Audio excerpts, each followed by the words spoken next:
ഹരേ കൃഷ്ണ. എല്ലാവർക്കും മാധവത്തിലേക്ക് സ്വാഗതം. നമുക്കെല്ലാവർക്കുമുള്ള ഒരു പരാതിയാണ്,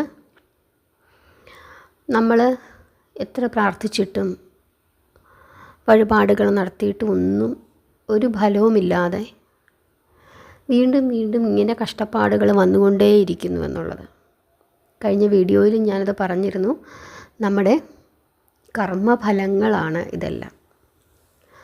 അതിനൊരു പരിഹാരമാണ് മഹാജ്യോതിഷിയായ വേലായുധ സ്വാമിയെ പ്രാർത്ഥിക്കുക. വേലായുധ സ്വാമി ജ്യോതിഷിയാണ്. നമ്മളെപ്പോഴും പറയും തലയിലെഴുത്താണ് നമ്മുടെയെന്ന്. ദുരിതം പിടിച്ച തലയിലെഴുത്താണ്, വളരെ കഷ്ടപ്പാടാണ്, ബുദ്ധിമുട്ടാണ് എന്നൊക്കെ പറയും.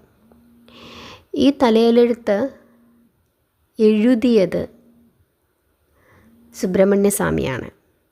അപ്പോൾ അദ്ദേഹത്തിന് അത് തിരുത്തി എഴുതാനുള്ള കഴിവുമുണ്ട്.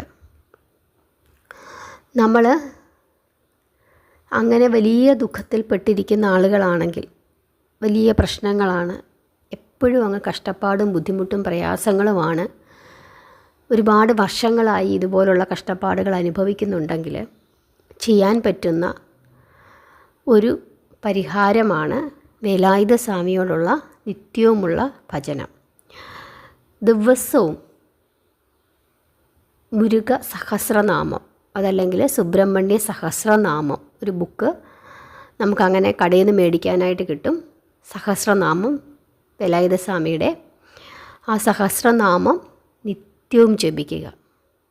വിളക്ക് കത്തിച്ച് വെച്ച് നിത്യവും അത് ജപിക്കുകയും ഷഷ്ടിവ്രതം എടുക്കുകയും ചെയ്തു കഴിഞ്ഞാൽ നമ്മുടെ മുൻജന്മദോഷങ്ങൾ, കർമ്മദോഷങ്ങൾക്ക് ഒരു മാറ്റമുണ്ടാകും.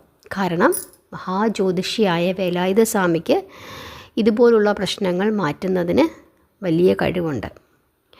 സമയം കിട്ടുമ്പോഴൊക്കെ വേലായുധ സ്വാമി ക്ഷേത്ര ദർശനം നടത്തുന്നത് വളരെ നല്ലതാണ്. ചൊവ്വാഴ്ച വ്രതം എടുക്കുന്നത് നല്ലതാണ്. ചൊവ്വാഴ്ച ദിവസം ഭഗവാന് വെറ്റില ദീപം കത്തിച്ച് പ്രാർത്ഥിക്കുന്നതും വളരെ നല്ലതാണ്. കാർത്തിക നക്ഷത്ര ദിവസം വ്രതം എടുക്കുന്നത് വളരെ നല്ലതാണ്. അതുപോലെ സഹസ്രനാമ ജപം, ഇങ്ങനെയൊക്കെ ഒന്ന് ചെയ്തു നോക്കൂ. തീർച്ചയായിട്ടും അതിനൊരു ഫലം കാണും. എല്ലാവരെയും ഭഗവാൻ അനുഗ്രഹിക്കട്ടെ. ഹരേ കൃഷ്ണ.